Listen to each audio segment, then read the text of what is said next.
한국 시간으로 오늘 새벽 도널드 트럼프 제45대 미국 대통령의 취임식이 열렸습니다. 미국 우선주의를 앞세운 트럼프 시대가 본격 개막한 것입니다. 그래서 오늘은 트럼프 대통령 취임의 시대적 의미와 격변이 예상되는 세계 경제 안보 질서에 대해서 특별 대담의 시간을 마련해 봤습니다.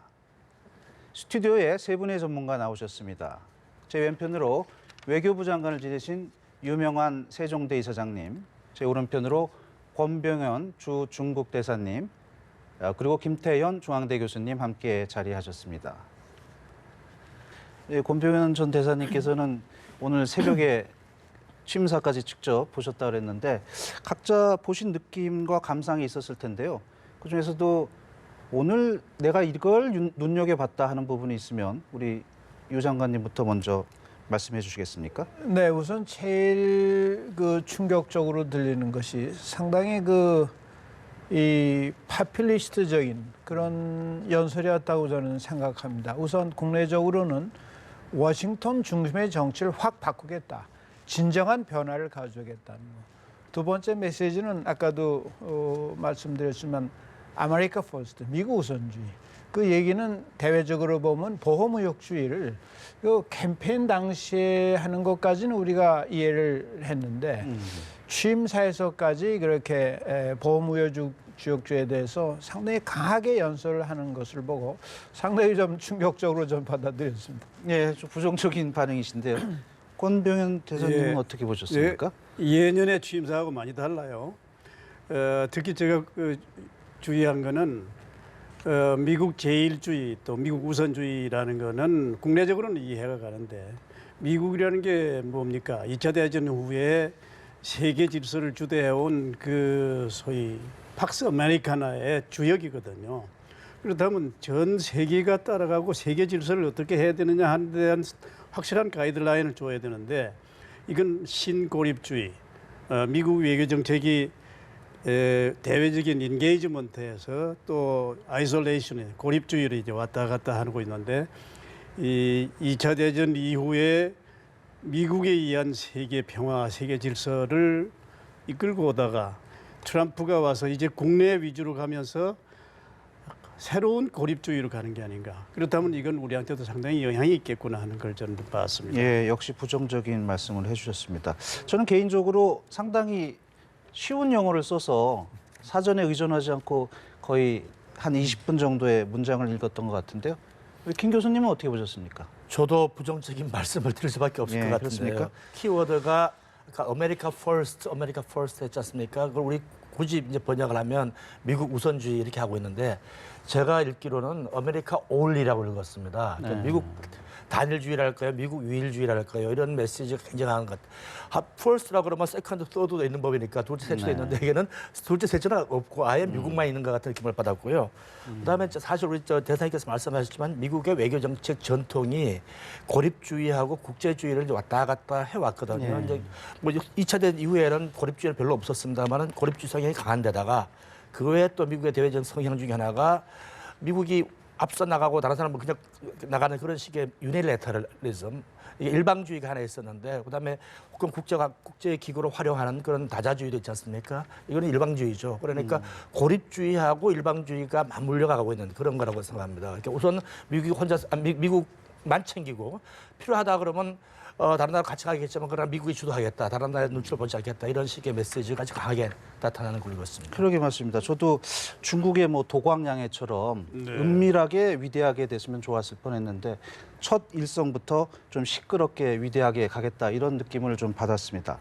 트럼프 대통령이 이제 당선인 신분에서 대통령이 되는 시점이 바로 대통령 선서입니다. 그 장면 먼저 보시겠습니다.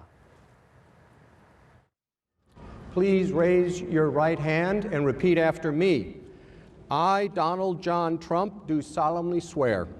I, Donald John Trump, do solemnly swear that I will faithfully execute that I will faithfully execute the office of President of the United States the office of President of the United States and will, to the best of my ability, and will, to the best of my ability, preserve, protect, and defend preserve, protect, and defend the Constitution of the United States. the Constitution of the United States. So help me God. So help me God. Congratulations, Mr. President.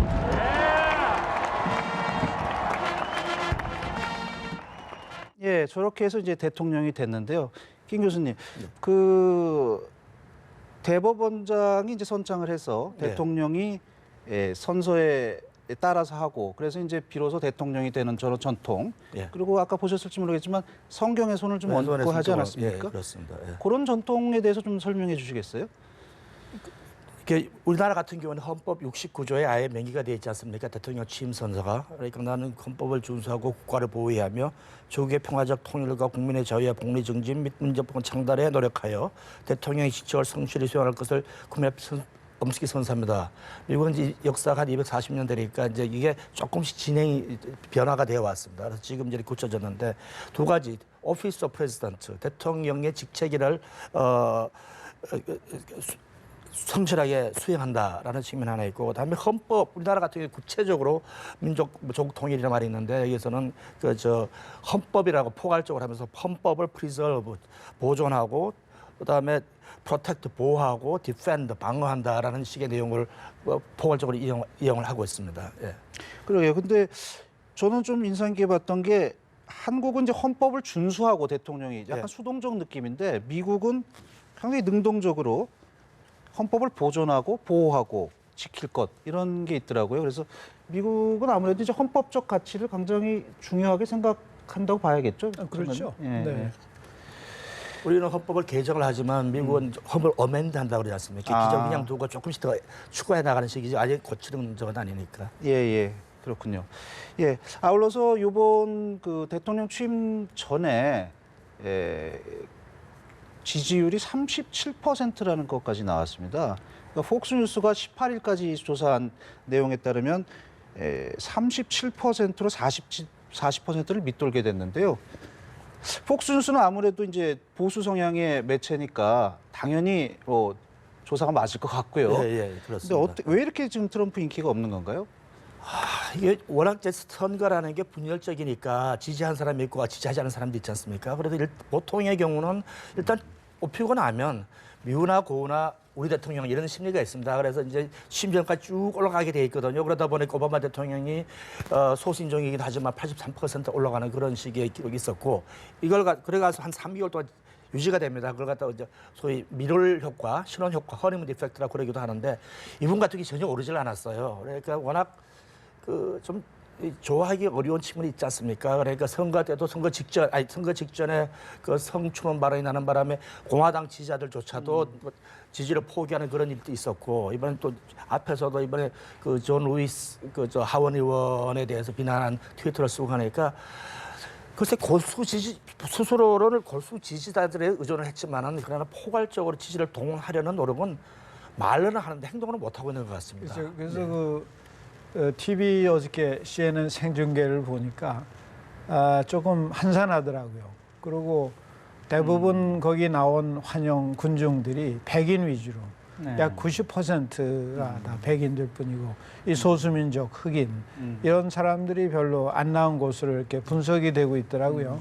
그것은 트럼프 대통령이 유세 때 좀 인종주의적인 발언이라든가 또 여성 차별 문제라든가 그래서 이 축제 시기에 트럼프에 반대하는 데모 그것도 신청이 한 100여 군데가 신청을 했다고 그런 걸 보니까 이런 미국 내도 통합의 메시지가 절실히 필요한 때가 아닌가 이런 생각이 듭니다. 미국뿐만 아니라 국제적으로 내가 그 새벽에 뉴스를 봤더니 BBC라든지 NHK라든지 중국의 CCTV가 국제적으로도 이게 그냥 확 그 축제 분위기, 축복하는 분위기 이게 전에보다 좀 덜한 것 같아요.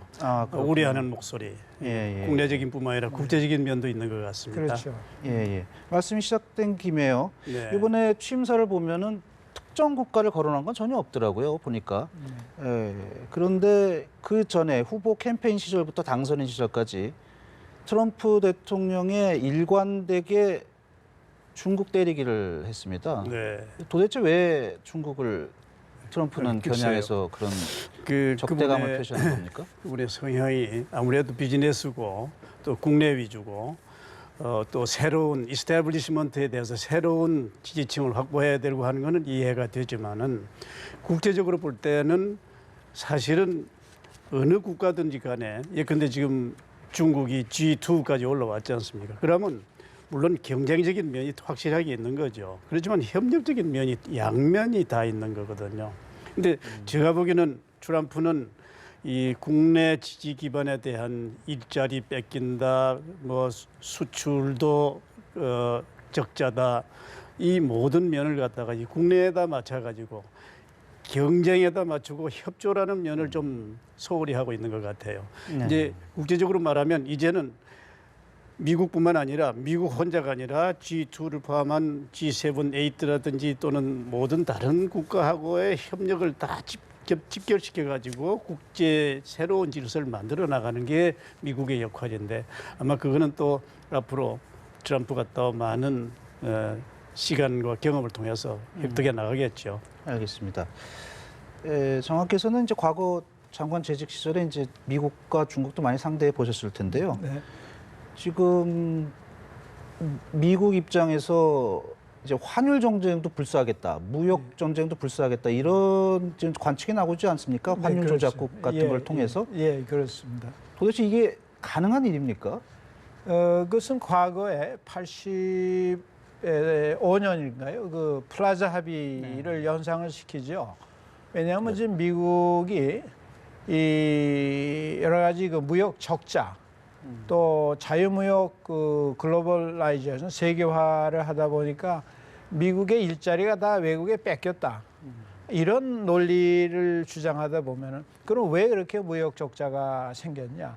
미국 제품의 경쟁력이 약화돼서 그렇다는 것보다는 이게 환율을 조작에 의해서 특히 중국을 겨냥해서 얘기합니다.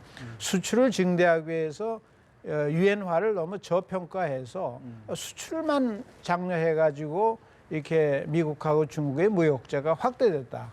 이런 주장이거든요. 그러니까 과거에 1980년대 중반에 일본에게 했던 것과 같이 중국에 대해서도 또 환율을 좀 평가 절정해서 위안화를 좀 강하게 해서 미국이 중국에 좀 더 많이 물건을 팔고 중국은 미국에 물건 파는 걸 좀 줄여야 이런 좀 인위적인 어떤 합의를 요구할 가능성이 있죠.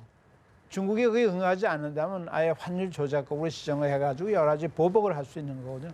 그렇게 되면 본격적으로 세계가 무역 전쟁이 일어나죠. 그래서 그런 사태가 나지 않도록 사전에 우리 G20이 그래서 세계 경제의 회복을 위해서 이제 모이는 거 아닙니까?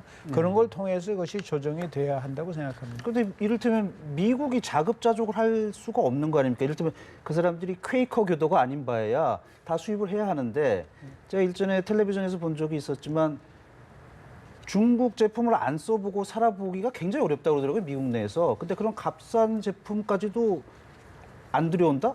미국에서 다 생산하겠다? 그거 가능하지 않지 않습니까? 뭐 현실적으로 불가능한 거지만은 지금 너무 극에서 극으로 지금 얘기를 하다 보니까 그런 거죠. 그렇다고 미국이 무역을 안 하고 생존할 수가 없는 거거든요. 그렇죠. 그리고 연설에도 그랬더군요. 아메리카 퍼스트, 모든 딴 나라도 그런 권리를 갖고 있다. 니네도 각자가 니네 코리아 퍼스트, 차이나 퍼스트 해도 좋다. 이런 얘기를 하는 걸 보면은 글쎄 이것이 어떻게 현실적으로 조화가 될지는 상당히 저는 가장 걱정이 불확실한 겁니다. 이게 도대체 어느 쪽으로 갈 건가. 예측이 또 안 돼. 불가 예측성. 네. 우리가 기업을 하는 데서 제일 곤란한 게 뭐 예측이 불가능한 겁니다. 그래서는 안 되는 거거든요. 그래서 지금 오늘날 지금 어저께 트럼프 대통령의 취임을 보고 이거 불확실성이 좀 더 커진 거 아닌가. 이 캠페인 얘기는 실질 정치에 대해서는 한 70~80% 디스카운트해서 생각하는 게 보통인데 어제 연설은 그 캠페인의 논조로 계속 나가는 것 같아서 다들 깜짝 놀랐을 거라고 저는 생각합니다. 여전히 부정적인 말씀하시고 계시는데요. 근데 지금 불확실성 말씀 많이 하셨고 언론들도 트럼프 시대는 상당히 불확실할 것이다라는 우려들을 많이 하고 있는데 확실한 게 하나 있는 것 같습니다. 네. 중국과 미국이 거칠게 싸울 것이라는 것. 그래서 시진핑 중국 국가주석이 다보스 가갖고 세게 얘기했는데요. 그래요. 보호무역주의가 안 된다. 그렇죠. 근데 중국이 이런 말을 하리라고는 사실은 지금까지 아무도 생각한 적이 없었을 것 같은데요. 맞아요. 저도 이제 다보스의 시진핑 연설을 보고 와 중국이 많이 변했다. 네. 오히려 미국하고 중국하고 입장이 바뀐 것 같은 인상을 받았거든요. 자유무역주의를 시진핑이 가장 강하게 지금 주장하고 트럼프는 미국 제일주의를 주장하고 사실 어떻게 되었습니까? 이 글로벌 WTO 체제를 만든 게 누굽니까? 이거는 미국이요. 전후 체제에서 이걸 만들기 위해서 엄청난 투자를 하고 노력을 들여서 전 세계를 설득해서 이거 만들어 놓았는데 오바마 때까지 그걸 하던 걸 갖다 트럼프가 들어와서 가던 길을 거꾸로 가겠다? 난 그건 아니라고 봅니다. 저 나름대로 해석을 해보면 중국하고도 이제 싸우겠다는 얘기는 아니고 우선 선거 전략에서 공약했던 부분을 대해서 국내 그 오디언스를 안심시키고 난 뒤에 국내를 어느 정도 안정시키고 난 뒤에는 중국하고의 관계를 다시 잡아가겠는데 이제는 서로 협력할 거는 협하고 경쟁할 거는 협력 또 경쟁할 거는 협력하면서 협력과 경쟁이 서로 공존하면서 들락날락하면서 상당히 말씀하신 대로 보기에 따라서는 거칠은 관계로까지 갈 수도 있겠다 하는 생각을 하고 있습니다. 미국이 중국에 대해서 불만도 있죠. 그 사실 그런 개방주의, 자유무역주의 속에서 지난 반세기 동안 가장 혜택을 본 거는 중국 아니겠어요? 근데 미국 사람 눈에 보기에는 아직도 중국이 여러 가지 그 불공정 무역을 하고 있다. 예, 지적 자산권 보호도 제대로 안 한다. 또 비관세 장벽이 많다. 또 여러 가지 비합리적인 규제가 많다. 또 미국 기업이 중국에서 자유롭게 일하기 어렵다는 인식을 심어준 것도 사실입니다. 그런 면이 없는 것도 아니죠. 그래서 이것은 중국도 좀 더 이런 문제에 있어서는 심각하게 고려해서 자국 시장을 더 열고 기업하기 편한 나라로 만들고 법의 지배를 통해서 공정한 무역 관행이 이루어지고 이러한 조치를 해야 되는 거 아닌가 이런 생각이 듭니다. 알겠습니다. 김 교수께는 이런 거 여쭤보고 싶은데요. 그 트럼프가 여하튼 뭐 일자리 창출을 사실 인이 바뀌도록 얘기를 해왔는데 실제로 당선인 시절에 나름대로 성과를 냈습니다. 실제로 뭐 여기저기 데려다가 뭐 국경세를 매기네 뭐 이러면서 어떻게 평가하세요? 이 시장을 완벽하게 통제하는 거는 요새 세상에 불가능합니다. 아마 미국 자체 시장만 통제하기 힘들 텐데 이제 세계 경제 통합계에 있는 세계 시장을 같이 통제하는 상당히 어렵죠. 예를 들면 이런 주장이 있습니다. 미국이 지금 그 만약에 포드 자동차가 멕시코로 가면 국경세 35% 물려가지고 미국 시장이 들어오는데 어렵게 만들겠다 하는 얘기를 하지 않습니까? 그랬더니 지금 멕시코의 페소화가 폭락을 했습니다. 그럼 포드 입장에서는 그 환율차 차가 바로 국경세를 보전하고도 남음이 있다는 거죠. 그 돈을 그러면 또나 또 멕시코에 생산하는 그 자동차들이 다른 시장, 일본이나 중국에 갈 때는 더 값이 싸기 때문에 포드 입장에서 오히려 이득이라는 겁니다. 그렇게 할수록. 따라서 그렇게 쉽게 할 수 있는 건 아니다라는 이야기인데 아마 그 이분이 그야말로 스스로 뭐라 그러지 흥정의 달인이라고 그러지 않습니까? 네. 그래서 대사님 말씀 먼저 우리 장관님 말씀 비슷하게 미국한테 좀 중국한테 세게 일단 좀 카드를 세게 던져가지고 얻어내기 위한 그런 걸로 하는 게 아닌가. 물론 이제 국내적으로 그 선거 공약을 지켜야 되는 측면도 있습니다만은 그래서 말은 세게 나가지만 결국은 시장의 어떤 한계랄까, 시장의 장벽이랄까 이거 느낄 것 같아요. 네. 그 보면은 그 당선인 시절에 트럼프가 성취한 내용들 보면 뭐 알리바바 네. 최대 전자상거래 중국의 중국 계열이죠. 마윈. 네, 마윈이 하고 있는. 근데 바이엘은 독일 계통이고. 예. 그다음에 소프트뱅크는 손정희 씨가 손정희 하는 거 일본이죠. 다 그랬단 말씀입니다. 그러니까 한국도 그런 거에 노출될 가능성이 있지 않겠습니까? 좀 안타깝습니다. 사실은요, 이 트럼프 대통령을 가장 효과적으로 상대할 수 있는 것은 이 뭐 알리바바 마윈이라든가 소프트뱅크의 손정희 씨라든가 한국으로 따지면은 뭐 삼성의 이재용 부회장이라든가 또 LG의 구본무 회장 같은 분이 이 글로벌 기업 아니겠어요? 그래서 트럼프하고 만나서 한미 무역 또 한미 투자 이런 문제에 대해서 하고 그리고 사실 삼성, LG가 미국에 투자해서 많은 그런 일자리를 만든 게 사실이거든요. 이걸 좀 얘기하고 앞으로 어떻게 하면 더 한미 간에 무역관계 통상가기를 균형하게 이끌어 나갈 수 있는가 하는 걸 그런 걸 토의해야 되는데 이거 지금 국내 정치적으로 이게 이상하게 말려가지고 참 안타까운 거예요. 네, 마침 그 말씀을 여쭤보려고 그랬는데 지금 네. 뭐 옛날에 내각에도 계셨었고요. 지금 대통령의 직무가 정지됐고 실제로 우리가 어떤 구심점을 갖고 대응하기가 조금 어려운 상황 아닙니까? 이럴 때 그렇죠. 우리가 그래도 대행 체제 속에서도 최대한 우리 국익을 지키기 위한 방법은 어떤 게 있을까요? 우선 지금 말씀드렸듯이 어떻게 보면 이것은 우리 업체 기업들이 글로벌 기업, 삼성, LG 이런 현대 이런 기업의 CEO가 트럼프하고 만나거나 트럼프 뭐 새로 임명된 내각 장관들을 만나서 이 상의하는 것이 바로 그게 외교입니다. 외교는 관리들만 하는 게 아니거든요. 네. 우리가 지금 이런 대행 체제에 있어서 황교안 총리가 미국 가서 당장 트럼프하고 정상회담하기는 어렵겠죠. 막 일본은 지금 내달 초에도 가서 하는데, 막 근데 한미 관계는 기존의 그런 관계가 튼튼하기 때문에 뭐 정상회담은 그렇게 서둘러서 할 필요까지는 없어요. 우리가 경험을 하나 말씀드리자면 옛날에 그 트럼프, 부시 대통령이 취임했을 때 2001년에 서둘러서 한미 정상회담을 했는데 당시에 부시 대통령이 전혀 준비가 안 된 상태였어요. 그래서 여러 가지 해프닝도 있었고 한데 좀 시간이 걸립니다. 미국도. 이것이 체제가 잡히려면은 한 최소한 6개월은 걸릴 것 같아요. 뭐 그동안에 우리나라에서도 새로운 정부가 들어서지 않겠나는 생각도 하는데 막 그렇지 않더라도 막 기존의 한미 유대 관계가 여러 가지 채널이 있기 때문에 막 저는 큰 걱정은 안 합니다. 네. 6개월 후에 그거는 일단 그건 저는 전혀, 일반론적인 얘기고요. 물론 예, 그렇지는 않을 그렇게들 거라 얘기를 하기 때문에 봐야겠습니다. 제가 그런 거지. 전혀 그건 예, 홍 대사님, 근데 만약에 미국과 중국이 이해관계가 첨예하게 대립해서 한국한테 당신도 우리 편이 좀 돼달라라고 네. 이렇게 땡겼을 때 우리는 어떤 스탠스를 취하는 게 국익에 제일 도움이 되겠습니까? 굉장히 어려운 과제인데요. 그러나 여태까지는 우리가 동맹 외교, 미국과는 동맹 외교를 했고 또 중국과는 실리 외교를 했지 않습니까? 뭐 한마디로 얘기하면 우리 안보라든지 이거는 미국하고의 이런 데에 의존해왔고 또 무역이라든지 또는 경제 협력이라든지 이런 부분은 상당 부분 좀 중국하고 해왔단 말이에요.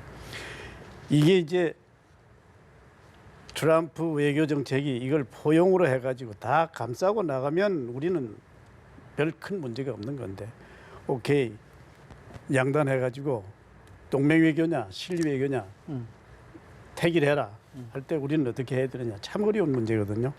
전 그 하나 제시하는 게 한국도 이제는 옛날과 같은 한국이 아니고 미들파워라는 것은 중간 국가가 아니에요. 중견 강국이라는 얘기예요. 우리도 열 몇째가는 세계에서 가장 강한 나라가 되었단 말이에요. 그러면 우리는 이제 상당히 독자적인 전략과 독자적인 판단을 할 수 있는 예를 들면 동맹관계에 관해서는 미국의 줄을 땡길 수 있고 또 실리 외교에는 중국을 땡길 수 있고 어쩌면 중간에서 미국과 중국 사이에서 어느 정도의 약간 균형자적인 역할을 하는 외교, 독자적인 외교와 그 독자적인 전략을 개발해야 된다고 봅니다. 예, 한때 그런 균형자론이 있긴 있었죠. 근데 네. 과연 그게 지금 강대 강으로 부딪히는 미중 간에서 가능한 이론이 될지는 한번 봐야 될 것 같긴 하고요. 예, 김 교수께는 그걸 여쭤보고 싶은데요. 이제 자꾸 경제 얘기를 할 수밖에 없는 게 지금 경제가 너무 중요하고 트럼프 대통령이 비즈니스맨 출신이라 예. 자기 국익의 아메리카 퍼스트 이 부분도 사실은 경제에 많이 접합돼 있는 구호 같거든요. 안보조차도 경제적으로 계산하는 네, 거니까. 그렇죠. 예. 그래서 북미 자유협정에 대해서도 지금 손을 보겠다는 게 이제 윌버 로스 상무장관 내정자가 얘기했고요, 이미. 그럼 한미 FTA까지도 자기들 국익에 맞게 좀 고쳐 보겠다. 이렇게 나올 가능성은 어떻게 보십니까? 사실은 그 취임식 전날 트럼프 그때 당선자 시절이죠. 패널 꺼내 보이면서 취임 첫날 집무 시작하면 가장 중요한 문서에 서명을 하겠다 그랬어요. 그게 아마 TPP 탈퇴 문서가 아닐까라는 생각을 하게 했거든요. 사실 TPP라는 게 자유무역의 한 진일보하는 굉장히 중요한 그런 문서였는데 그걸 돌리고 그러다가 아까 또 나프타 특히 이제 멕시코가 주 타게 됩니다만은 북미 자유무역하게 되면 기타 자유무역 협정에 대한 어떤 불만도 나올 수가 있겠죠. 그렇지만 이게 이 대통령이 그냥 할 수 있는 게 아니라 의회 비준을 다 거쳐가지고 법제화된 거란 말이죠. 그러니까 상당히 넘어야 될 단계가 많아가지고 물론 추가는 아마 우리한테 압력을 가할 거라 생각이 듭니다. 한번 무역 욕조를 뭐 시정하지 않으면 본격적으로 뭐 수정을 하자는 요구를 할 수 있겠지만 어제 사실은 그 취임사를 보면서 그런 데 나오겠구나라는 짐작을 받긴 받았거든 했는데 뭐 약간 시간이 있을 것 같습니다. 아, 그렇군요. 예. 사실 권대선께 한번 여쭤보겠는데요. 아까도 이제 G2 네. 그 강대강 충돌에 대해서 여쭤봤었는데 그 뇌관은 중국이 민감하게 생각하는 하나의 중국 문제다. 네. 이걸 건드리면 중국이 폭발할 수 있다는 맞습니다. 건데요. 근데 그 전조가 있었습니다. 트럼프 대통령이 당선인 시절에 차이잉원 대만 총통하고 네. 통화를 했어요. 네네. 예, 그거 쉽지 않은 일인데 했습니다. 네네. 그래서 하나의 중국 원칙 이게 어떻게 될 것 같습니까? 네. 저는 그 트럼프의 참 노련한 면이라고 봅니다. 중국하고의 미중 관계가 앞으로 상당히 그 어쩌면 이 경랑 속에도 들어갈 수 있고 상당히 이 격한 경쟁 관계, 협력보다는 경쟁 관계로 들어가면서 대만 카드를 하나, 칩을 하나 일단은 확보해 놓은 거죠. 여태까지 전임자들이 안 하던 걸 해놓은 거거든요. 근데 중국 입장에서 보면 그거는 말하자면 내관이다는 말씀하신 대로 핵심적인 국가 이익을 건드리는 거기 때문에 그거는 아마 중국이 용납을 안 할 겁니다. 네. 그러나 그걸 미국도 트럼프도 알기 때문에 그걸 어디까지나 하나의 바게인 칩으로 쓰지 그걸 가지고 결정적인 승부를 보고 볼 거라고는 생각을 안 합니다. 아 그렇군요. 그렇죠. 예, 예. 예, 좀 하나의 협상의 하나, 카드다. 그렇죠. 예, 그렇게 하나 보시면 바게인 되겠죠. 칩이죠. 예, 예. 알겠습니다. 그 유정학께서는 그 과거에 보면 1990년대 이제 로널드 레이건 시절에 레이건 대통령이 그러니까 러시아의 전신인 소련을 대해서 악의 제국이라고 규정을 하고 군비 경쟁도 상당히 했지 않았습니까? 근데 요즘 러시아하고 친해졌어요. 트럼프 대통령이 이제 브로맨스라는 얘기까지 나오고 있는데 이거를 국제 정치적으로 어떻게 해석을 도대체 해야 되는 겁니까? 글쎄 주는 인식이 이제 러시아하고 친해졌다 그러지만 저 얼마나 친해졌을까 하는 것은 저는 의문입니다. 왜냐하면 지금 푸틴 대통령이 취하는 여러 가지 조치가 이렇게 미국의 근본적인 이익 이해하고 맞는가? 특히 지금 트럼프 대통령은 그 나토 특히 유럽에 대해서 좀 여러 가지 비판을 하고 그 나토의 필요성마저 언급을 했다고 하지만 그러나 전통적으로 미국은 소위 대서양을 넘어서 유럽입니다. 네. 유럽을 적을 지고선 미국이 세계의 존경받는 리더가 될 수 없거든요. 다만 그 트럼프가 이 유럽에 대해서 불만은 도대체 안보에 대해서 너무 미국에 의존하고 자체는 국방비를 별로 안 쓴다 이겁니다. 지금 유럽의 나토 평균 국방비가 GDP의 1.56%밖에 안 되거든요. 한국이 한 2.56%. 근데 미국은 훨씬 높죠. 거의 2배 된단 말이에요. 근데 이런 거에 대해서 좀 불만이 있기 때문에 그렇다고 해서 푸틴하고 그렇게 좋은 관계를 계속 유지해 나기가 과연 가능할 것인가? 저는 이런 좀 의문이 들고 있습니다. 아, 근데 이번 대선 과정에서 뭐 영상을 갖고 있느니 뭐 이렇게 얘기가 나왔지 않았습니까? 이게 약간 좀 비속어일지 모르겠는데 이제 뭐 코각께서 이렇게 러시아에 친하다 뭐 이런 말도 나왔는데 어떻게 그거는 그렇게까지 해석해야 됩니까? 가면 그치 없고요. 사실은 오바마 대통령 시절에 푸틴 대통령하고 오바마 대통령 사이가 굉장히 안 좋았지 않습니까? 2014년에 우크라이나 침공 사태 예, 이후로. 그래서 미국이 계속 저 제재를 취해 왔었고 그러니까 러시아는 미국에 대해서 아주 크게 반발하고 나오고 있어서 아마 오바마 대통령 입장에서는 러시아의 이 강압적 외교라는 것은 미국의 문제라기보다는 유럽의 문제인데 좀 전에 장관님 말씀하신 왜 미국이 앞장서 가지고 그걸 맡고 있느냐, 개치 맡고 있냐라는 불만이 있는 것 같아요. 사실은 미국의 외교 전통을 보면 제1차 세계대전은 제2차 세계대전은 유럽의 전쟁이었고 정 안 될 것 같으면 미국이 나중에 들어왔던 그러니까 유럽의 안보는 유럽인 손으로 지켜라 하는 메시지가 가장 큰 것 같습니다. 그걸 갖다 이제 소위 역의 균형 전략이라고 그러죠. 그래서 아마 동아시아도 오면 중국이 나오면 일본이 먼저 지켜라. 그런 다음에 우리가 가겠다. 이런 식이 나올 수도 있다는 생각이 드는데 아마 유럽의 나토에 대한 그런 반응들은 아마 그게 가장 큰 것 같습니다. 예. 지금 북한이 이제 좀 시간이 별로 안 남아서 북한 문제를 좀 들어가고 싶은데요. 이제 북한이 뭐 ICBM을 쏘겠네, 뭐 임의의 시간, 임의의 장소에서 하겠네 이런 얘기를 하고 있는데요. 근데 마침 전 세계에 있는 그 외교 사절들 다 소환을 했어요. 자기 임기에 맞춰서 마크 리포트 대사도 이제 귀임을 했는데 이렇게 공간을 다 비워놓고 상원 인준 절차가 상당히 긴데요. 다 비워놓고 이렇게 세계를 운영하는 게 어떻게 그건 조금 다릅니까? 사실이 조금 과장된 건데요. 네. 지난 수십 년간 미국은 그 정치임명자, 특히 정치임명자라는 것은 사회적으로 명망이 있거나 선거에 캠페인에 도와줬거나 또 헌금을 많이 한 사람들을 대사로 많이 보냈습니다. 네. 그건 하나의 관습이 돼 있어요. 근데 그것이 소위 수십 년간 지켜온 그 원칙이 70대 30이라는 원칙입니다. 그러니까 70%는 커리어, 그 전통 외교, 네. 직업 외교관이 예, 하고 예. 정치 명자는 한 30% 정도. 근데 아마 오바마 때를 보면 좀 많았던 것 같아요. 통계를 보면 37%도 나오고요. 그래서 요번에 이제 전부 일제 취임식 전에 다 소환한 것은 그런 정치 명자입니다. 아 그렇군요. 예, 예, 그러니까 커리어가 아니라. 그런데 예. 한국이 이제 한국하고 일본이 이제 정치 명자. 특히 리포트 대사는 참 훌륭한 대사였죠. 그분은 이제 오바마 대통령하고 아주 가깝게 같이 캠페인에 했던 그런 거하고 뭐 케네디 주1 대사는 또 그런 저명한 인사, 이름이 난 사람 이런 사람을 보냈는데 뭐 전 세계가 다 그런 거 아니에요. 예.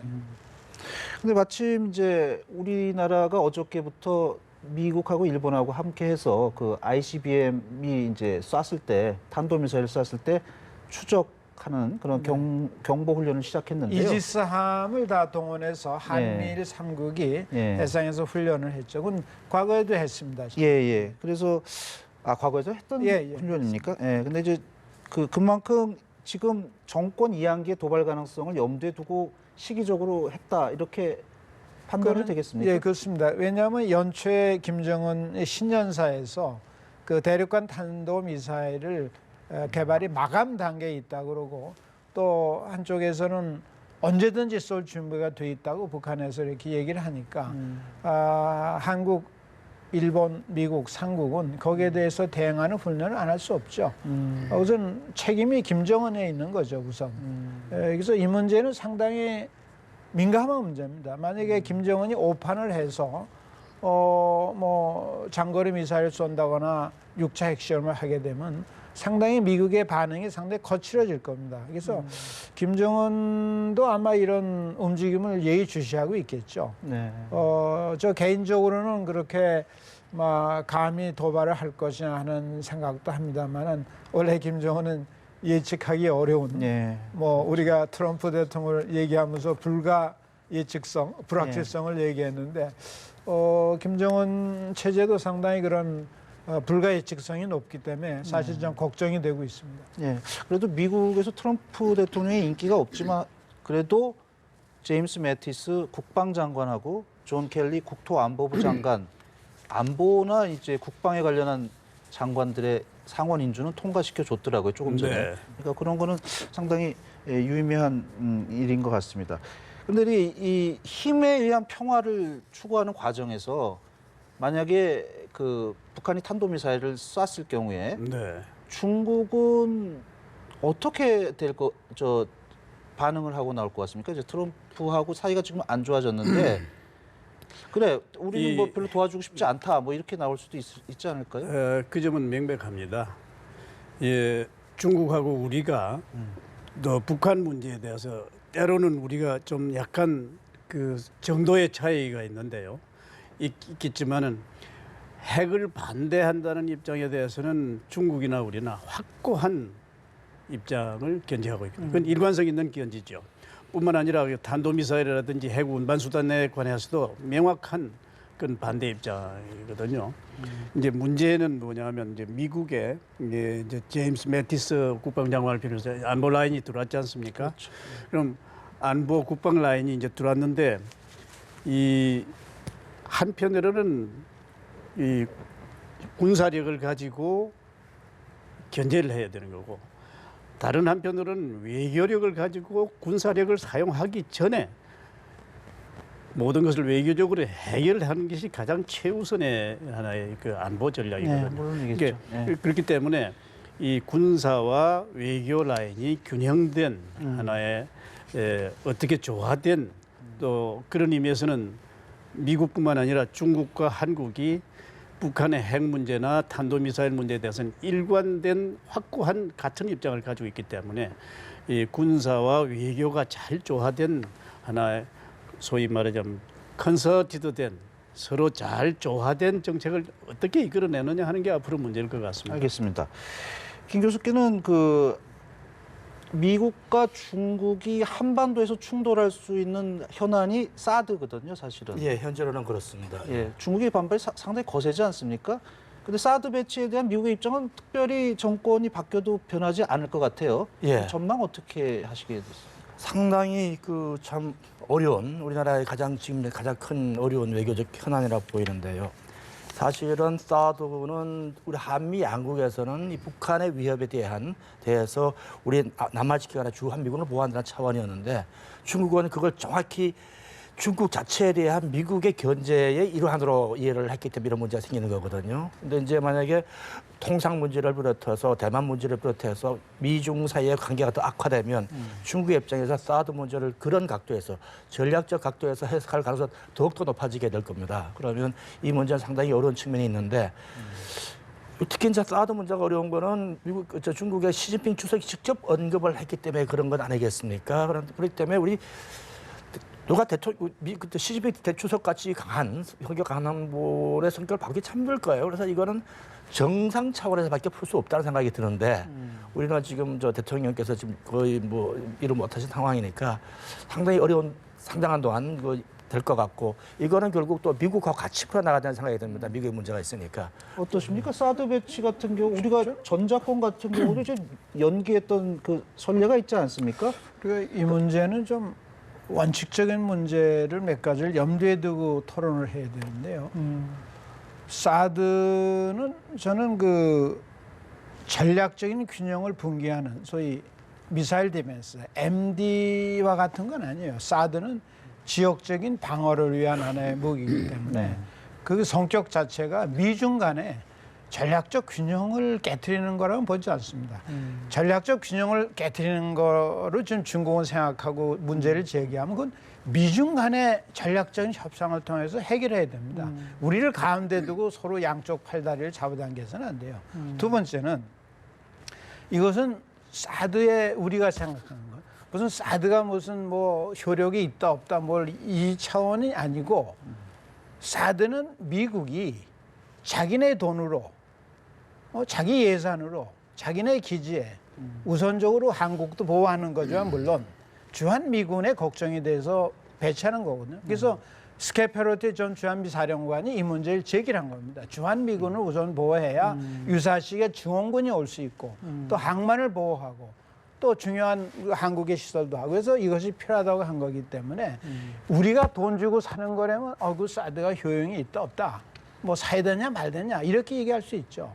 근데 미국이 자기 예산으로 자기 부대에 자기 미군을 보호해서 온다는 걸 우리가 노한다는 거는 그건 주한미군 나가도 상관없다는 논리가 되거든요. 이건 한미 동맹 관계에 직결되는 문제라고 저는 봅니다. 그래서 중국이 저렇게 압력을 가하는 거는 중국의 이거는 전략적 균형을 무너뜨린다는 전제에 하는 거기 때문에 우선 미중 간에 얘기를 해야 되겠고 우리도 예를 들어서 박근혜 대통령이 시진핑 주석 만나서 그 항저우 G20 정상회담에서 북한 핵 문제가 해결되면 사드도 필요 없다. 사드 철거한다고 얘기를 했단 말이에요. 그러니까 그 논리를 가지고 중국을 설득을 해나갈 수밖에 없어요. 알겠습니다. 저희 시간이 없어서 요거는 그래도 꼭 여쭤봐야 될 것 같은데 트럼프 대통령이 오늘 취임사에서 미국의 희생을 바탕으로 남의 나라 군대를 지원한다 이런 취지의 말을 했습니다. 이거를 우리 언론들은 주한 방위비 분담금을 지우려는 복선이다 이렇게 해석을 하고 있는데 저 옛날에 뭐 협상도 해보시고 그랬을 텐데요. 이거는 네, 어떻게 그것은 해야 됩니까? 정치적으로 이제 여러 가지 논란을 가져올 수 있죠. 근데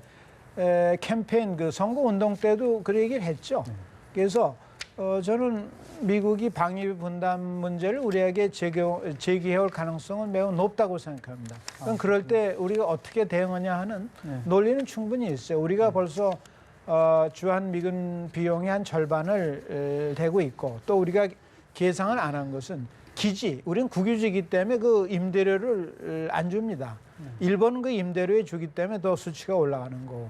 알겠습니다. 저희가 오늘 시간이 적어서 다음에 한번 모시고 진짜 이 깊은 얘기를 더 한번 해봤으면 좋겠습니다. 트럼프 대통령의 취임식과 관련해 저희가 준비한 특집 대담은 여기까지입니다. 시청해 주셔서 감사합니다.